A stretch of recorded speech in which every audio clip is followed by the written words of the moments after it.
নমস্কার বন্ধুরা, বলিষ্ঠ কুকিং চ্যানেলে আপনাদের সবাইকে স্বাগত। আজ আপনাদের সাথে ভীষণ টেস্টি এক স্ন্যাক্স রেসিপি শেয়ার করব। খেতে অপূর্ব হয়, উপরটা ক্রিস্পি আর ভেতরটা সফট। বাড়িতে থাকা উপকরণ দিয়ে বানিয়ে ফেলা যায়। সন্ধেবেলা চায়ের আড্ডায় এই স্ন্যাক্স থাকলে আড্ডা তো একদম জমে ক্ষীর। এতটাই দারুণ খেতে হয়। চলুন তাহলে শুরু করি। প্রথমে এই রেসিপিটার জন্য স্টাফিংটা বানিয়ে নেব। তার জন্য কড়াইতে 2 চামচ তেল দিয়ে দিলাম। ফোড়নে দেব গোটা জিরে, একটা কাঁচা লঙ্কা কুচি, কয়েকটা কারি পাতা। সুন্দর একটা গন্ধ বেরোলে দিয়ে দেবো 1/2 টিস্পুন আদা রসুনের পেস্ট। আদা রসুন তেলে একটু কষিয়ে নেব যতক্ষণ না আদা রসুনের কাঁচা গন্ধ চলে যায়।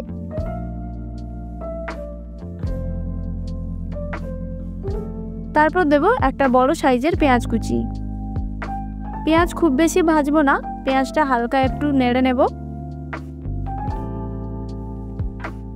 পেঁয়াজ একটু নরম হলে দিয়ে দেব ডুমো ডুমো করে কেটে রাখা আলু, ওই প্রায় 200 গ্রাম মতো। আলুটা একবার পেঁয়াজ রসুনের সাথে নেড়ে নেব। তারপর দিয়ে দেব স্বাদ মতো নুন, 1/2 টিস্পুন হলুদ গুঁড়ো, ঝাল বুঝে লঙ্কা গুঁড়ো, 1/2 টিস্পুন ধনে গুঁড়ো, 1/2 টিস্পুন ভাজা মশলা। ভাজা মশলা বলতে গোটা গরম মশলা, জিরে, মৌরি, গোলমরিচ সবকিছু একসাথে ড্রাই রোস্ট করে গুঁড়ো করে রেখেছিলাম, তাই আর আলাদা করে আর কোনো মশলা দেওয়ার দরকার নেই। আলু মশলার সাথে ভালো করে কষিয়ে নেব। আলু কষিয়ে নেওয়া হলে জল দিয়ে দেব আলু সেদ্ধ হওয়ার জন্য। ঢাকনা দিয়ে রান্না করব। তারপর ঢাকনা খুলে দেখব আলু সেদ্ধ হয়েছে কিনা। আলু একটু সেদ্ধ হলে খুন্তি দিয়ে একটু ম্যাশ করে দেব, যেন আলুর পুরটা একটু মাখো মাখো হয়, তাহলে টেস্টও ভীষণ ভালো হবে। দেখুন নাড়তে নাড়তে জল একদম শুকিয়ে গেছে। এবার পুরটা রেডি হয়ে গেছে। নামিয়ে নিয়ে ঠান্ডা করে নেব। এবার আমি কয়েকটা ব্রেড নিয়েছি। ব্রেডগুলোর বর্ডার কেটে বাদ দিয়ে দেব। এই বর্ডারগুলো ফেলে না দিয়ে মিক্সিতে গুঁড়ো করে ব্রেড গাম বানিয়ে নিতে পারেন। পরবর্তীতে কোনো স্ন্যাক্স বানালে কাজে লাগবে।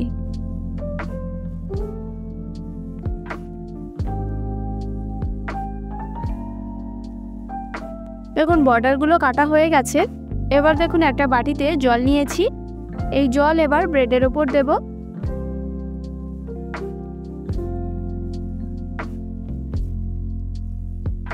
জল দিলে ব্রেড সফট হয়ে যাবে। তারপর হাত দিয়ে চাপলে একটু জায়গা হয়ে যাবে। এবার পুরটা দিয়ে দেব, ভালো করে মুড়বো। আর ওপর থেকে আর একটা ব্রেড দিয়ে দেব। ওপর থেকেও একটু জল দিয়ে ব্রেড সফট করে নেব, তাহলে ব্রেডটা সহজেই মোড়া যাবে। এবার হাত দিয়ে চেপে চেপে একটা শেপ দিয়ে দেব। বেশি জোরে আবার চাপা যাবে না, কেননা ভীষণ সফট। আলুর পুর যেন বেরিয়ে না পড়ে। একইভাবে সবগুলো বানিয়ে নেব। আপনারা যতগুলো বানাতে চান বানিয়ে নেবেন। এদিকে আমি কড়াইতে তেল গরম হতে বসিয়ে দিয়েছি। তেল গরম হলে একে একে দিয়ে দেব। খুব সাবধানে দিতে হবে, কেননা ভীষণ সফট, ভেঙে যেন না যায়।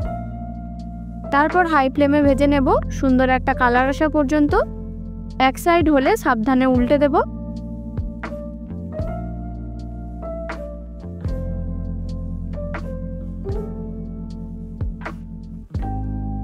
সবগুলো উল্টে নিলাম। দেখুন কত সুন্দর কালার চলে এসেছে।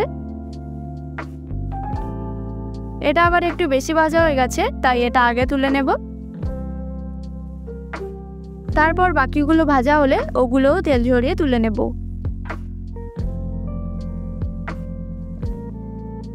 এবার রেডি আমাদের স্ন্যাক্স। কত সহজ একটা রেসিপি, ভীষণ সুন্দর খেতে হয়। এই স্ন্যাক্সগুলো এমনিই খুব ভালো লাগে, কিন্তু এর সাথে একটু পেঁয়াজ আর একটু টমেটো সস থাকলে তাহলে ব্যাপারটা আরও দারুণ হয়।